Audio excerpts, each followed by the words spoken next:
Hello, Twitch. Here it is, Monday evening, 6:30 p.m. Central Standard Time. I'm Joe with Green Oaks Gaming, and tonight is all about the journey and exploring tabletop role-playing game worlds, peoples, cultures, the whole nine yards. Now, the past couple of weeks we have been working on prepping up for a new campaign. I've been trying to be very careful about any type of spoilers or anything like that, just in case any of my players watch this. But I figure, who cares? Who cares if they get some insight? I don't think it's going to hamper any type of metagaming or anything like that. So I figured we'd just go through and talk about kind of the lead up and give a little more details about the campaign overall. So process-wise, I'm going to adjust some of the cameras here. What we have covered in the past is really talking about the landscape that they're going to be going to. So I do apologize. You'll see a watermark flashing around. We've had some IT issues with one of our cameras, so we're using a loaner here, and we do have a watermark that's going to flash on and off. Again, I do apologize for any challenges that may give, but it's what we got to do to be able to do our split screens really well. So, talking about the landmass, we've talked about the campaign currently that this group is in is on the continent of Espar, and it's in this frontier area. So this campaign is going to move all the way across the globe to Deitchlan, and the continent has three kind of spurs to it. The big lower piece, that peninsula there, which is very cut off, and then this upper piece, which used to be part of a volcano, a massive volcano that has blown. Now, I talked a lot about how I have adjusted through the ages. So the last time I was playing in this area here was during the 3rd and 3.5 edition games. So that in game terms was our 3rd age. We're currently in the 5th age. So a lot has happened and transpired since we've been here. And so that's important to note because we're starting almost like a clean slate. And again, a lot of the things that we're going to talk about are scalable. So whether you're doing a campaign that you're looking at a continent, a kingdom, a region, a town or city, all of these concepts are going to be very scalable. You just have to look at how you're kind of slicing and dicing everything to be able to make it fit what you're needing it to do. So for that region, for that continent, the primary location is Graystone. So Graystone has been the capital through a number of ages. So when my last party was here, they actually set up the Basilisk Den just north of the Basilisk Range. And so we talked a little bit about using basilisks. I'm going to avoid that for right now. But Graystone is still going to be kind of the center seat of the area. And the biggest thing with any type of tabletop role-playing game is there needs to be change and conflict. Things can't just continue to progress to a utopia, otherwise there's no reason to adventure. So you have to constantly have some type of struggle that goes on. So for this area, for this campaign, the struggle is the monarchs who have been ruling Graystone have died, and they have two cousins, I guess, who are possibly going to take over. The question is, how are they going to do that, and can that occur very easily, and can we bring the players into it? So that's a plot thread that we can explore. We don't have to. But the Duchess and the Duke are both going to be NPCs who are going to be present when they bring in the player characters into this adventure. And the reason they're bringing in the adventurers is a twofold piece. One, they want to be kind of discreet. Because of all the political intrigue and everything that's got to go on, things have to progress quietly so that it doesn't look like a power grab and make, any of the chancellors and anything like that try to wrest control away. But it's also affecting the military.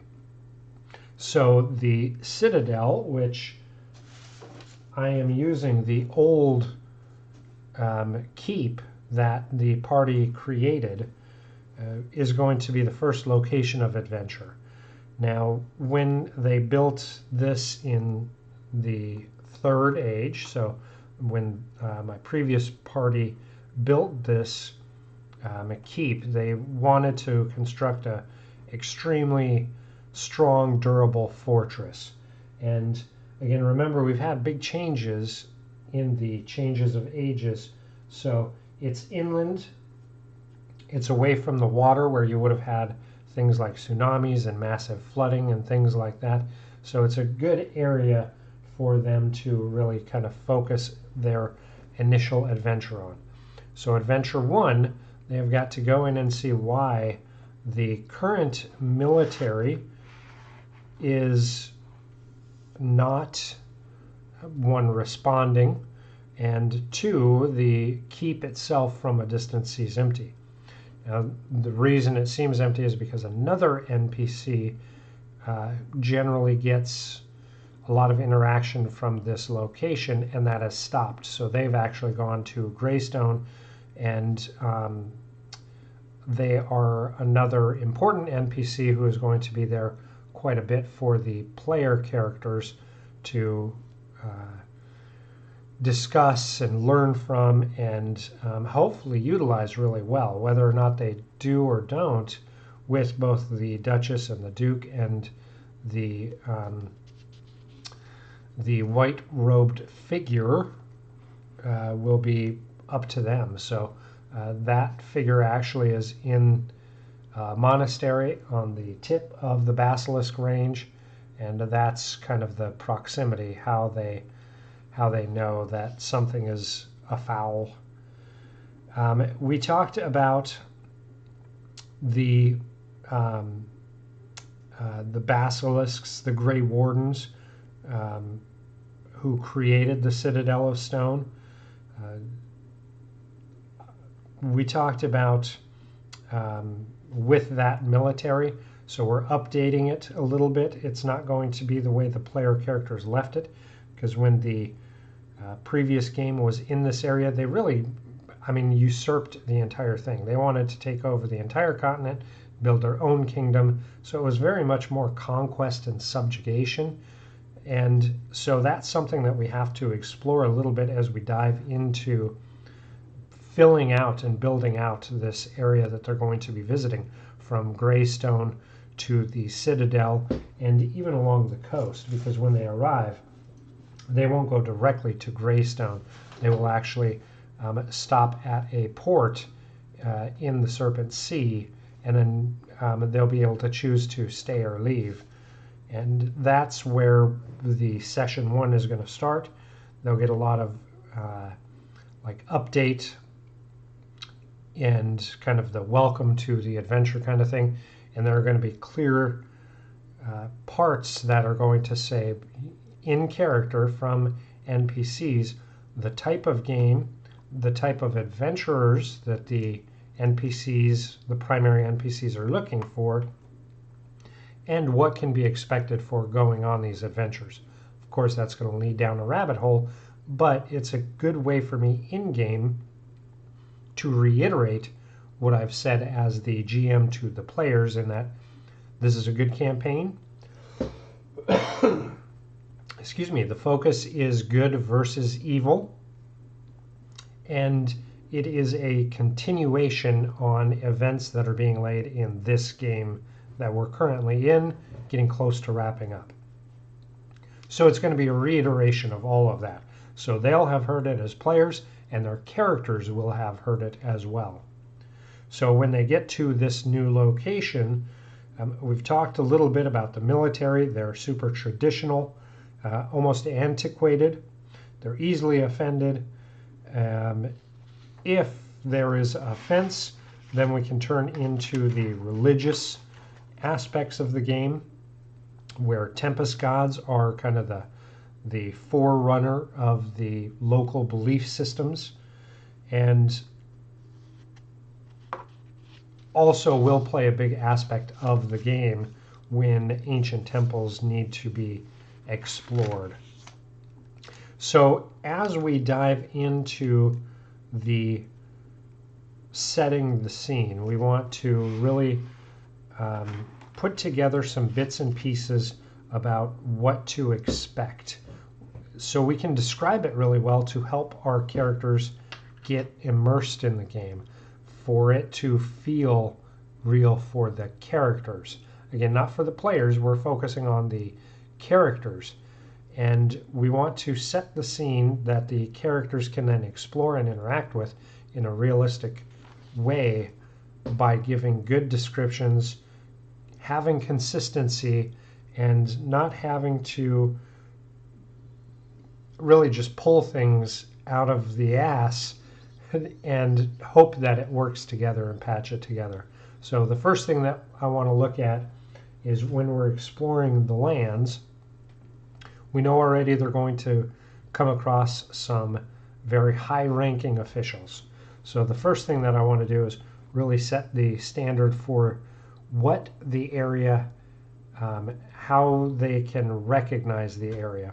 So the first thing I'm going to do is redo the flags. So initially the flags of the area, when it was usurped by earlier PCs, now that we've gone through a number of ages, they've wrested control from those PCs. Those PCs are no longer an issue, and now they've gotten things that they are making their own. So my first thought was to have all the symbols be griffins. Griffins are really thought of to be very regal and royal, I guess. So everything is going to be dark green with white griffins. So twofold there. The green signifies, again, kind of calming, right? We want to set the stage, and they don't want to cause panic. They're trying to keep things low key, so it's calming.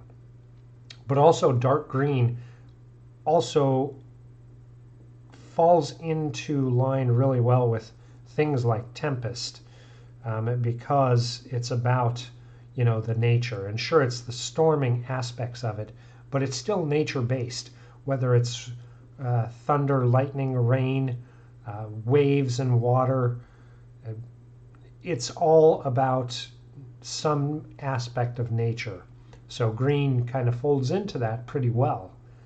And then the white griffin, again, this is a seal that I use in a couple of different areas, but I haven't used it in this campaign for a long time. I don't even think I've used it in this campaign at all. So there are a couple of kingdoms that do have griffins emblazoned, but there are different aspects, different colors and things. One of the things I want to, as I'm thinking about this Duke and this Duchess, is there will be aspects where there will be a two-headed griffin. And that will signify the Duke and Duchess, because there's a possibility they'll reign together, and two heads are better than one. So it'll be like a standing griffin and with a head turned, and then the updated seal will have two heads facing different directions, which could have some big signification. Could just be because it works on the flag. Who knows? We'll have to explore that together, depending on how much the characters want to have that political intrigue, you know, aspect of their games. If they explore it, great. We've already got an idea. If not, it doesn't matter. It's just symbology. So dark green, griffin, seal, two-headed griffin kind of coming up a little bit more and more. It's going to be in its infancy. There will be very few aspects where it starts being used. Possibly not even until later in the initial adventuring part. So starting to think about that with the royalty. Now, what type of fabrics and clothing and what's their heirs going to be like? Remember, they were usurped from outsiders basically and subjugated. They've wrested control back over an age, and now they're 500 years into the new age. What do the royalty, aspects look like? They're going to be very untrusting.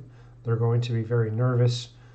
The location itself is very, very rough and rugged. It's set on basically a volcano, a now inactive, long blown volcano. So very mountainous, very rugged terrain. I think lots of like fabrics and everything like that is going to be more difficult for them to come by. So it'll be more expensive for one. And royalty most likely would be looking at some types of imports. So are they still going to wear finery? Are they going to dress like the commoners? Those are some of the aspects that we can start to think about to separate the elements out. I'm going to say with the royalty, they were actually selected to lead this country, this region, this kingdom, because this family is the one who finally expelled the evil previous PCs. So they were selected, and as such have not, I wouldn't say haughtiness about them, but they definitely have been celebrated as almost folk heroes. So we also have to think they've got more neutral backgrounds, right? They were kind of the people maybe.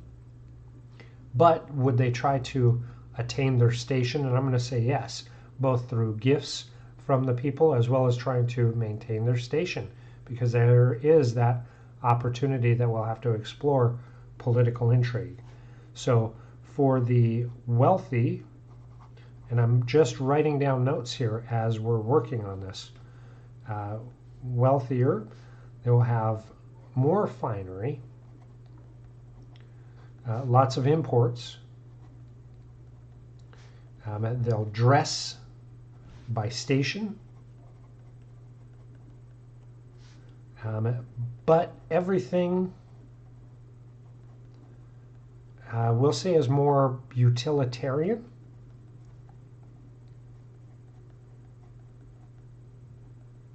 So not big, fancy, long, flowing robes with 30-foot trains. More utilitarian because they're used to more practical days. Everything's just dressed up more. So maybe they've got more brooches or a small cape. Maybe they've got epaulets. Maybe they've got some type of just embroidery on their clothing that's decorated with jewels. There is an area where there are gem mountains, so quite a bit of gems that they could kind of tap into and use some of their own goods. Maybe they use that as some of their exports. But yeah, definitely more finery, but more utilitarian finery.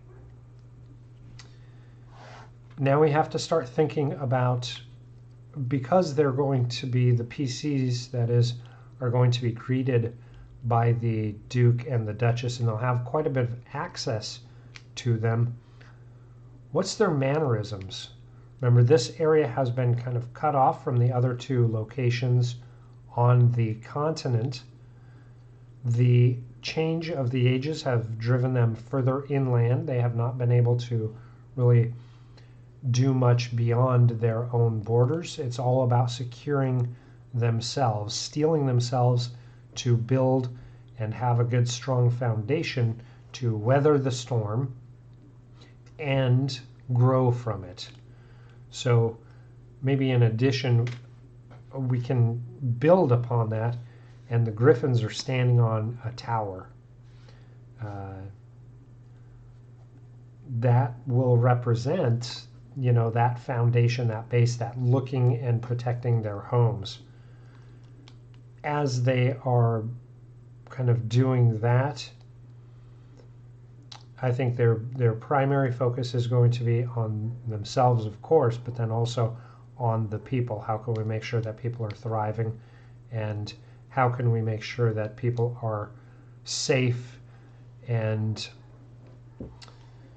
I think part of that is still in looking at what can they do to build their local economy. So we've got gem mountains that they can, mine and look at exporting. There is lots of mountains, and mountain soil can be challenging, but it can also, because it's volcanic, can also be super rich. I'm thinking things like coffee and grapes. So maybe we'll put here that certain fruits, I hate to say coffee because I don't know if coffee is a big thing in my campaign. I mean, my characters never have, but maybe we introduce coffee. Here's this fantastic drink, and so I'll put it in parentheses. Who knows? Maybe we'll come up with something that's similar to coffee, but not. It's built off of seed, right, out of a berry, and roasted and then ground and boiling water poured through, and it's a fantastic drink that's rich and warm and delightful. Who knows? We got lots of opportunity, but fruits, berries, coffee. What else can come really good from mountainous areas? There are goats and sheep. So roasting meats, cheeses and milks,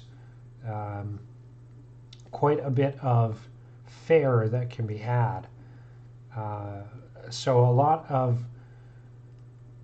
food that we can think of that can really kind of separate the classes as well. When they're meeting with the Duke and the Duchess, they're used to the very best, everything's selected and no scars or damage to the fruits and berries. They get the best cuts from the goats and the sheep. They get the real cream of the crop.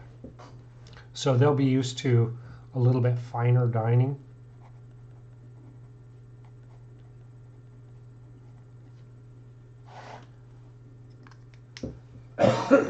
Excuse me. So I think we've got a pretty good handle on the royal NPCs, primarily the Duchess and the Duke, who we're going to focus on the most. They're going to have lots of greens, and what goes well with green? Well, silver does, whether that's silver thread, woven,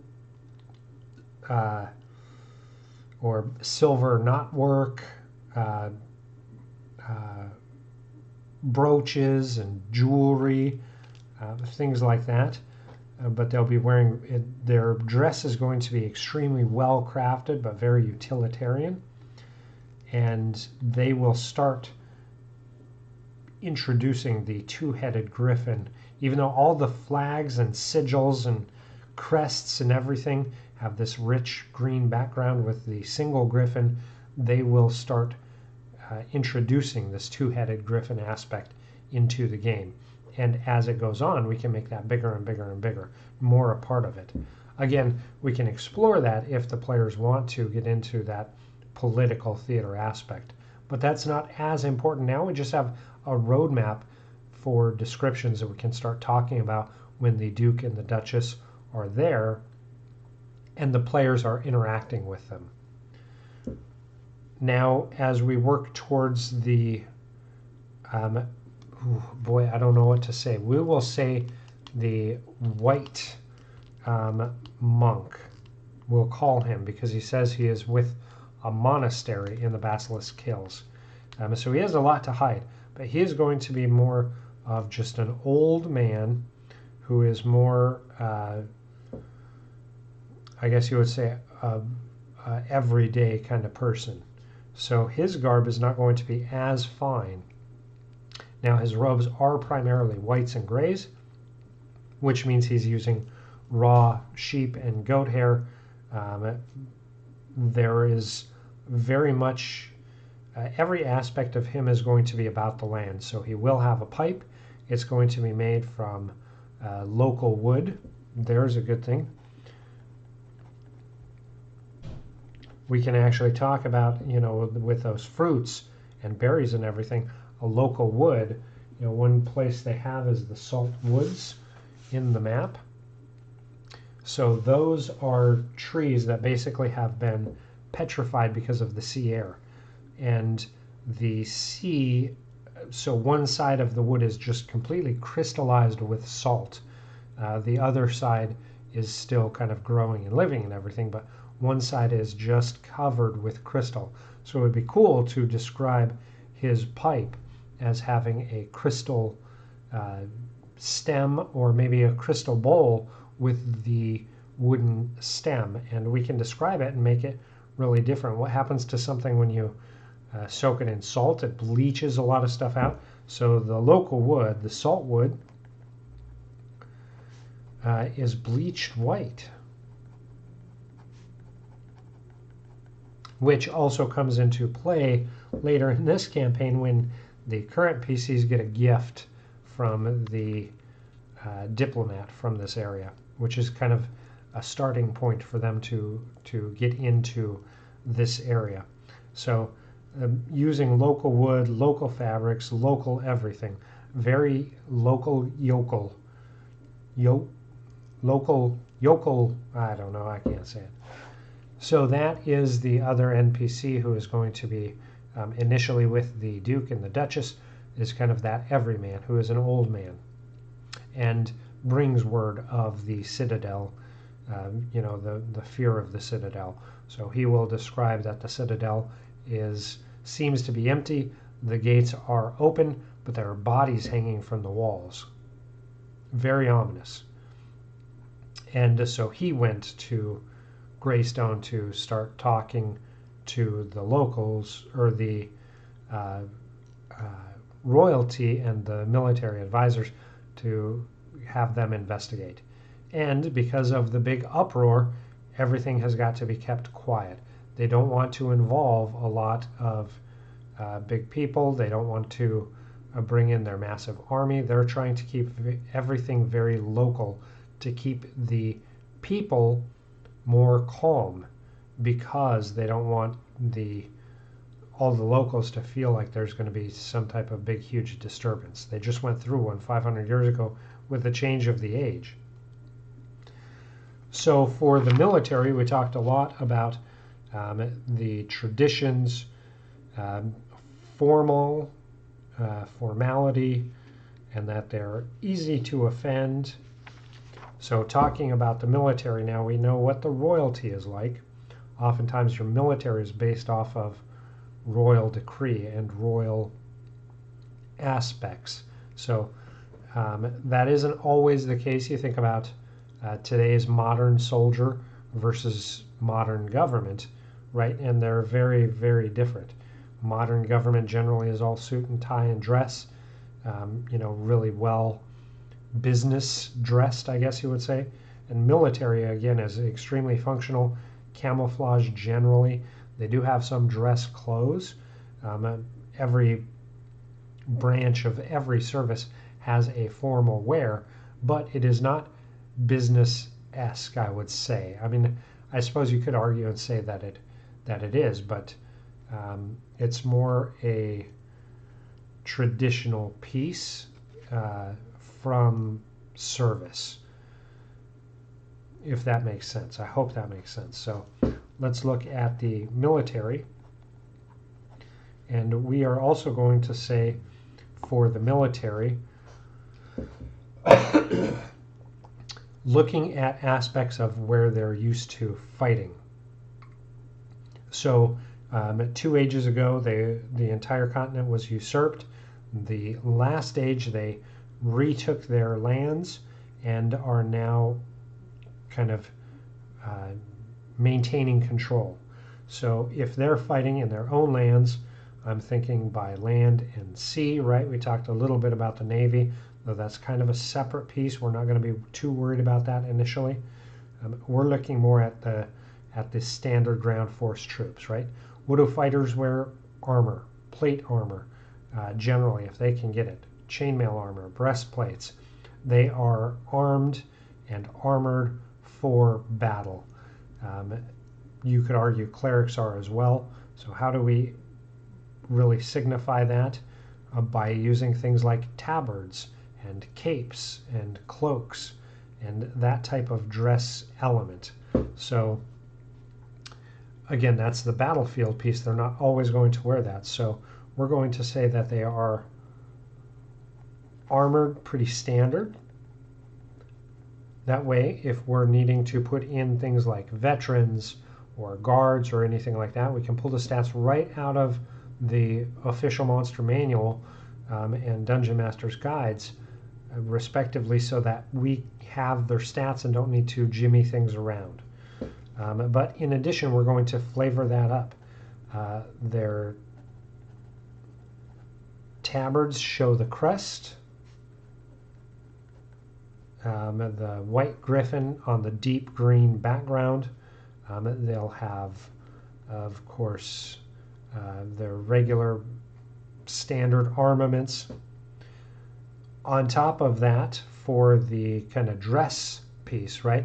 When the players first encounter the Duke and the Duchess and the figure in grays, they will come to meet some of the top military people who are kind of the ones who said we need to have this explored, see what's going on, because there's a little bit, the leadership knows what's going on. Something was retrieved and found, and it was going to be studied in the Citadel, deep in the Citadel.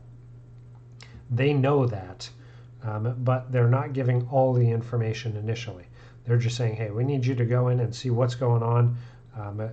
It's possible they came across something, and if you find anything, bring it back kind of deal, right? So they're going to be dressed more in that military finery.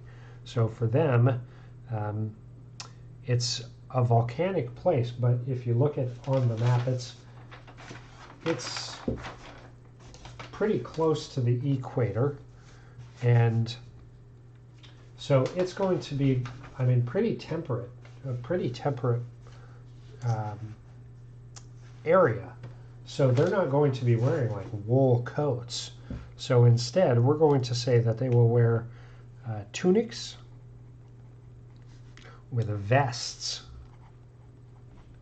and then they've got epaulets that denote ranks or the hierarchy.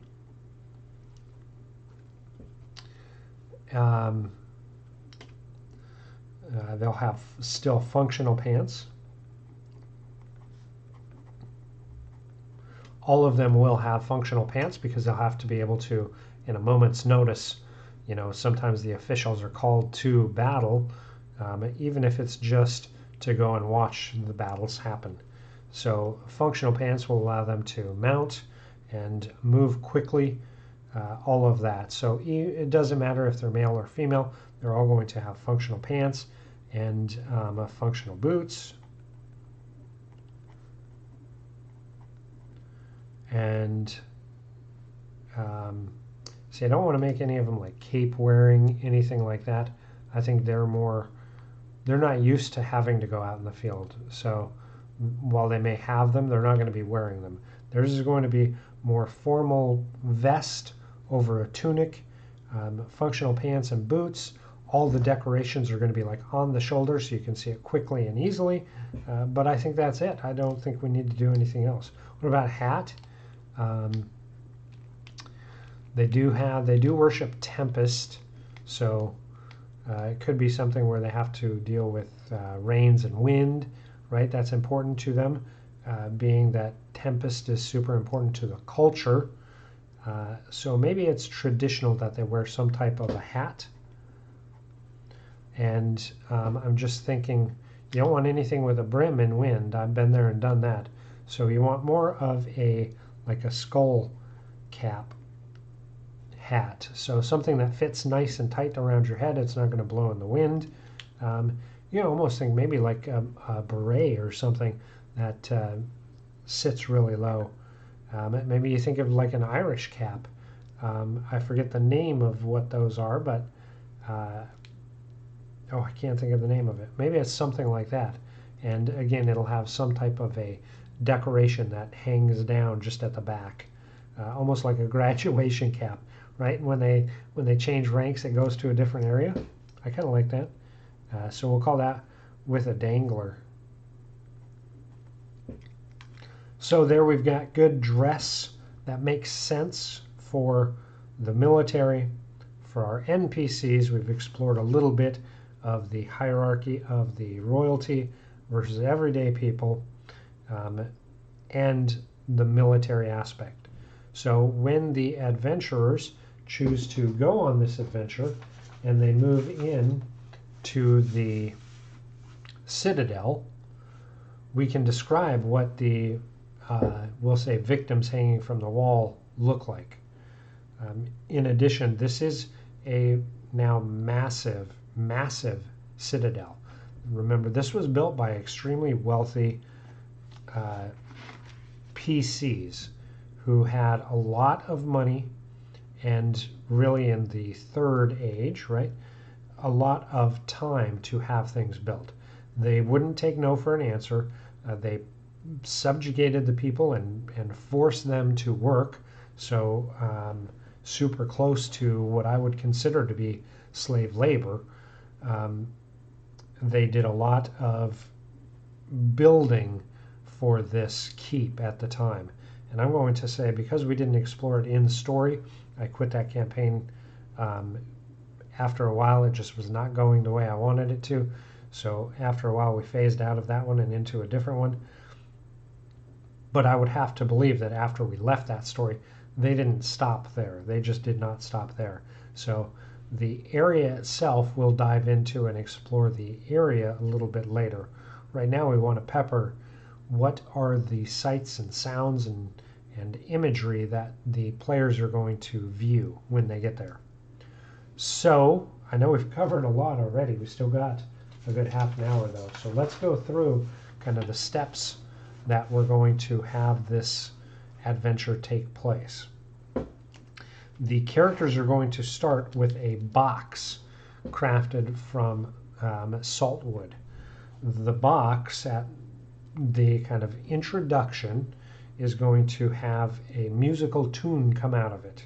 So when they open the box, it's going to have a letter, a sealed letter with dark green wax and a griffin stamped in it. When they break the seal and open it, in addition, it's going to have a very small music box, just a little like winding music box.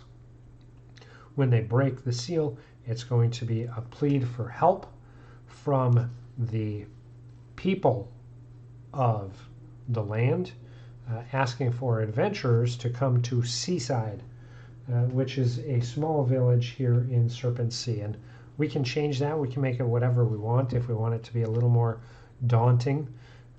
The campaign is called Upon the Throne of Blood. So if we want to keep some type of a darker element, remember this is a high level campaign from 10th to 15th level.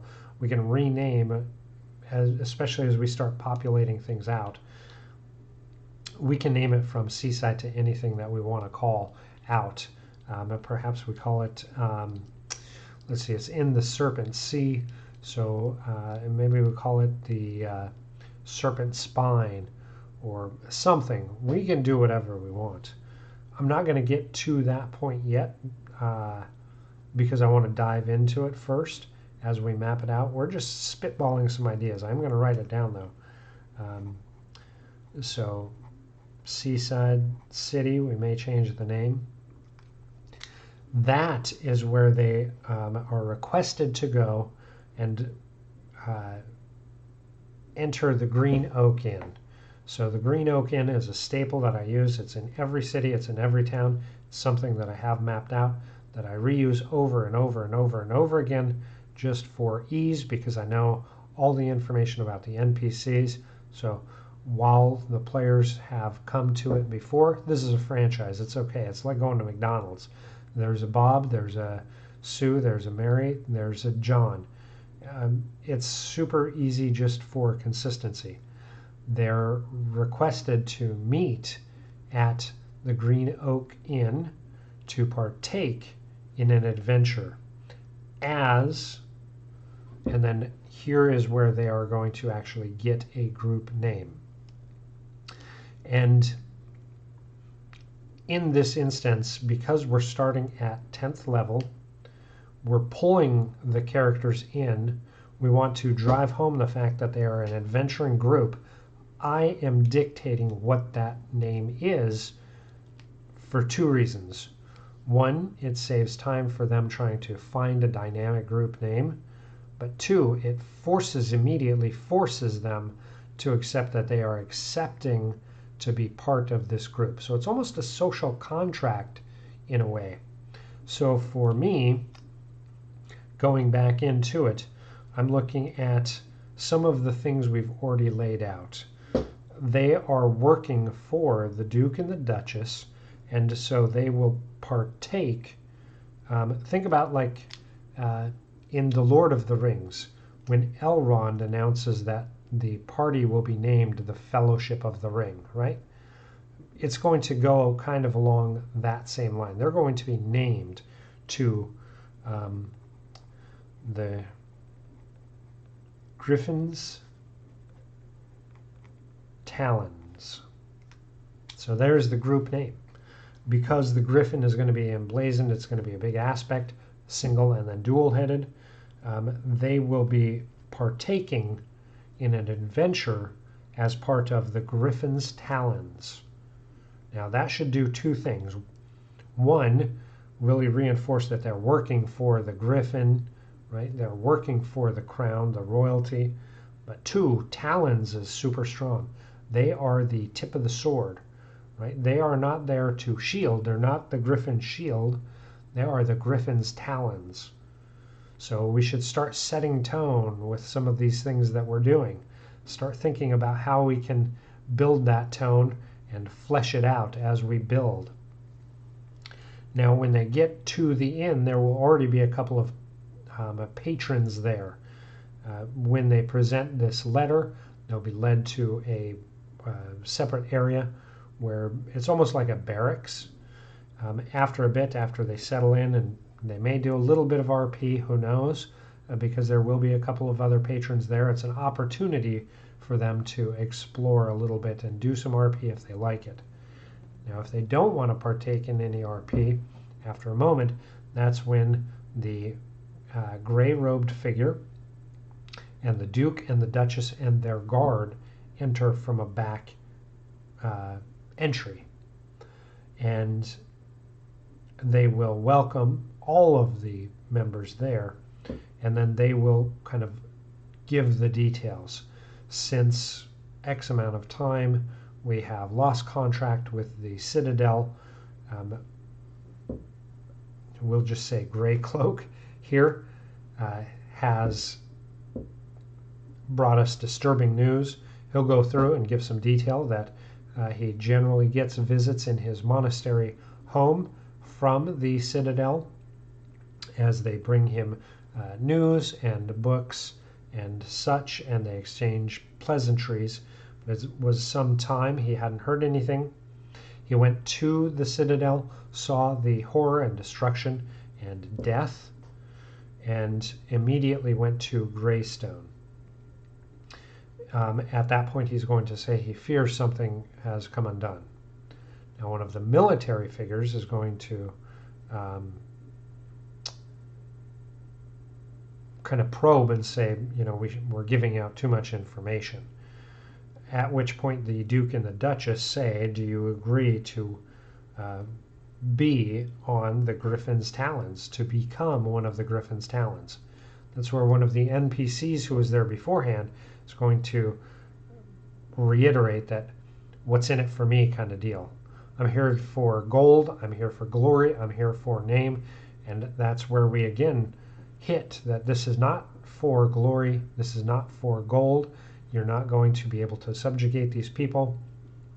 We are here looking for people who want to help the good of the people of Deitchlan. And that person is at that point going to leave, which is great. It's fine.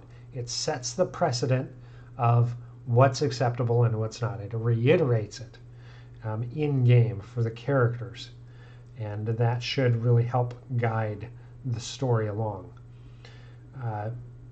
When everybody accepts, and at that point too, that's where the players can decide maybe this isn't the best character for this game. It gives them an opportunity to change.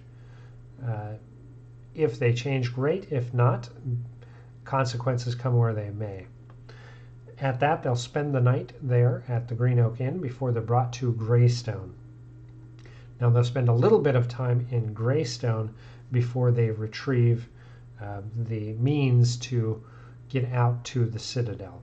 There will be opportunities for them to RP, for them to do some shopping, for them to do some exploring. Hopefully some of them take it upon themselves to do exploring and look at history, and that's where we can talk about some of the horrors of the Third Age and reiterate why they're so nervous about outsiders, why they don't want outsiders to be kind of seen delving into both military and political aspects of this country.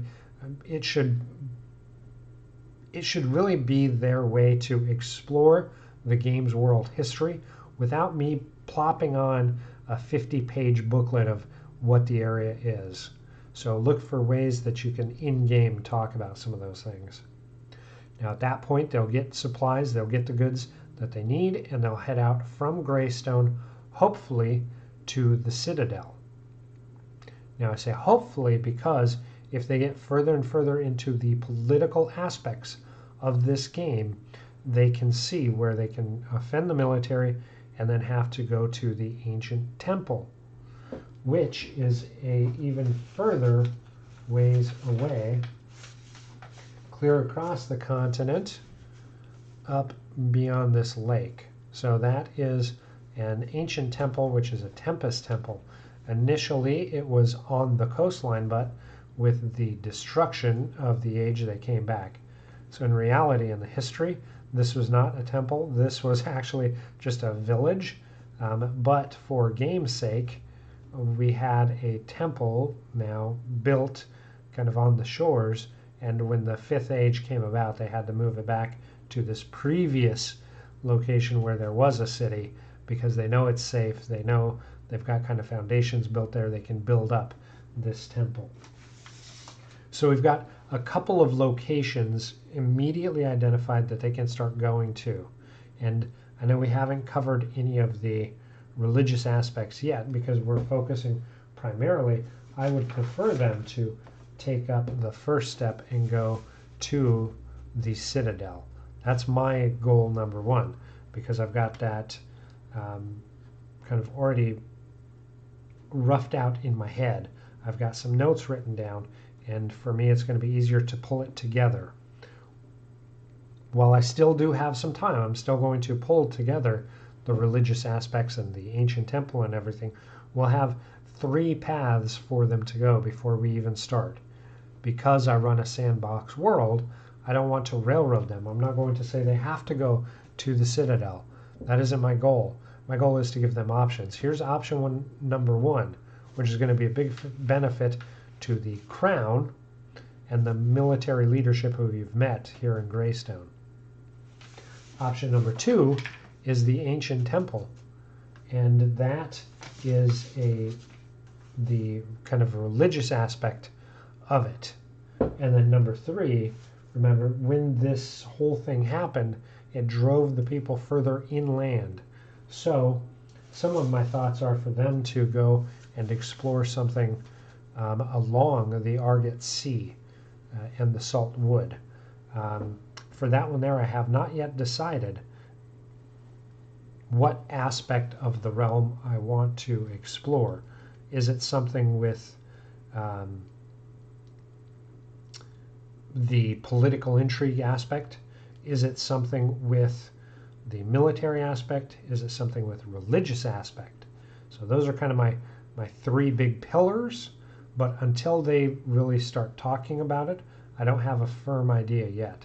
So I'm thinking with that one there, because I've already got something built out with the Citadel for military, I've got the ancient temple for religious, this may be a good aspect for me to pop something in for the political standard part of it. And again, a lot of this story goes into who is going to wrestle control of the area, of the land, of the realm, actually, of the world at large via the throne of blood. So my thoughts on the political aspect are, because this has to do a lot with death, undead, and cults, right? Demons and devils, putting something along the lines of a shrine that is politically funded. Something is going to be funneling money into this area, but nobody knows exactly what. So as the players go to kind of get the lowdown on what's going in there, there will be some type of a hidden cult shrine that politically someone is funding and supporting, and that allows us a more deep dive into the politics. I'm going to actually note some of that down. The political is funding the cult's shrine, secret shrine, by the Argot Sea. Now, we haven't gone into the religions at all, but politically speaking, we know that's going to be more of the upper crust type of society, those who have become wealthy through the war and the rebuild, through kind of that nationalism that they're striving for. So again, we can look at what are the aspects of that royalty. We know it's dark green, it's griffins.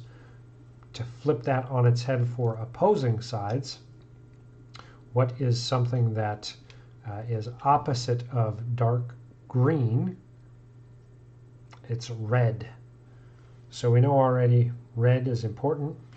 Actually, one of the villains has black and red with a cat of nine tails, basically. So it plays nicely into that. The cultists are going to be wearing red robes, red and black robes. Works great there, works perfect there. Opposite of the griffin is that cat of nine tails symbol. Also works great. It could be something where the cat of nine tails is whipping a griffin, right? They're taking over.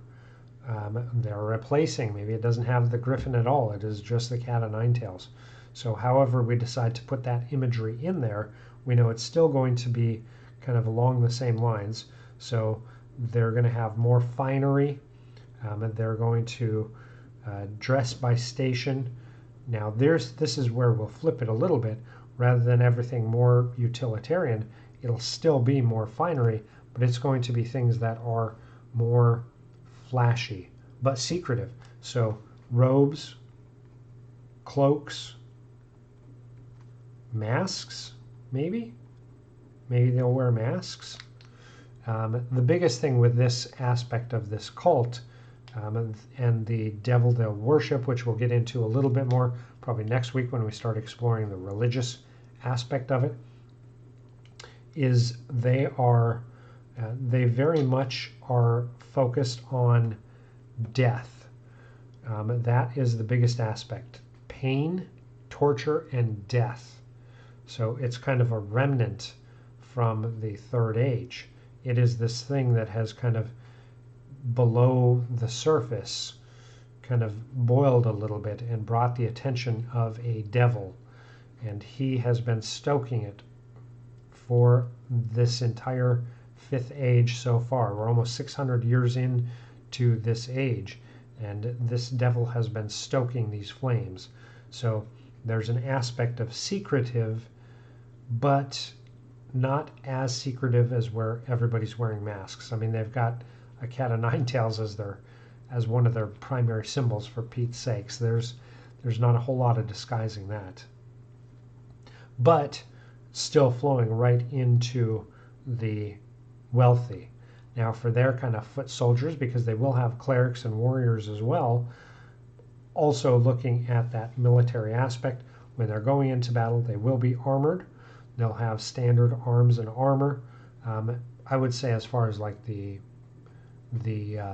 mechanics go. Now we'll decorate it different. With the regular military, it's going to be polished, clean, shiny, right? They're traditionalists. They're proud. They're very much into that kind of pompousness.